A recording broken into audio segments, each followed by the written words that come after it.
Chapter 3 Parshuram.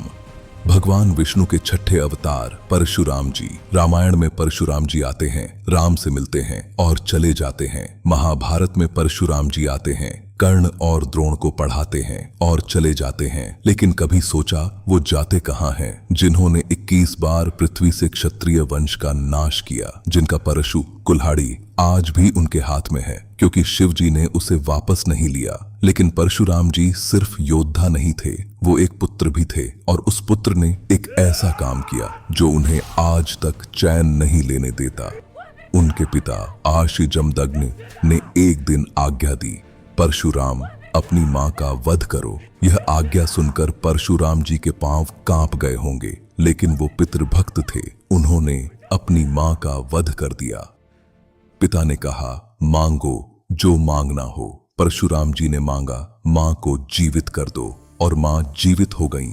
लेकिन परशुराम जी के मन का वो घाव वो कभी नहीं भरा। कल की पुराण में लिखा है, जब कल की अवतार इस धरती पर आएंगे तो उन्हें शस्त्र विद्या सिखाने वाले परशुराम जी होंगे।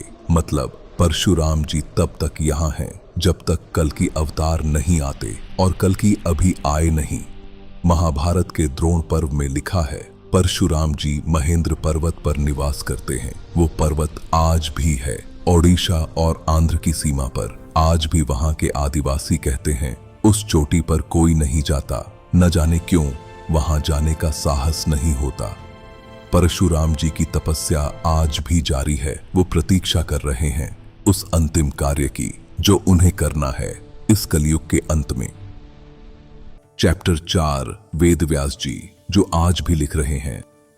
एक इंसान जिसने महाभारत लिखी, 1,80,000 श्लोक, जिसने 18 पुराण लिखे, जिसने चारों वेदों को 4 भागों में बांटा, जिसने श्रीमद् भागवतम लिखी। एक ही जीवन में इतना काम असंभव लगता है ना? लेकिन वो एक सामान्य जीवन नहीं था, वो महर्षि वेद व्यास का जीवन था। शास्त्रों में लिखा है, हर युग में एक व्यास होते हैं जिनका काम है उस युग का ज्ञान संरक्षित करना होता है। कलयुग के व्यास जो आज से लगभग 5,000 साल पहले हुए, उनका काम अब भी पूरा नहीं हुआ है। क्यों? क्योंकि ब्रह्म सूत्रों में उन्होंने खुद लिखा है, उनका काम तब तक अधूरा है जब तक कल की अवतार का इतिहास नहीं लिखा जाता, और कल की अभी आए नहीं है। बद्रीनाथ से कुछ ही किलोमीटर दूर है माणा गांव, भारत का आखिरी गांव, तिब्बत की सीमा से पहले। यहां है व्यास गुफा।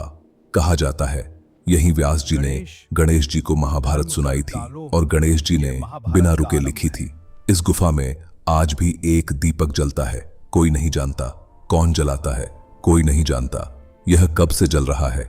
आंधियां आती हैं, बारिश होती है, दीपक बुझता नहीं है। एक बात और व्यास जी ने भागवतम में लिखा है, कलौ खलु भविष्यन्ति नारायण परायण। कलयुग में भी भक्त होंगे। जब तक भक्त हैं, व्यास जी का काम जारी है। जब तक यह सृष्टि है, वो लिख रहे हैं। सोचो एक पल, अभी जो तुम सुन रहे हो, शायद यह भी कहीं लिखा जा रहा है।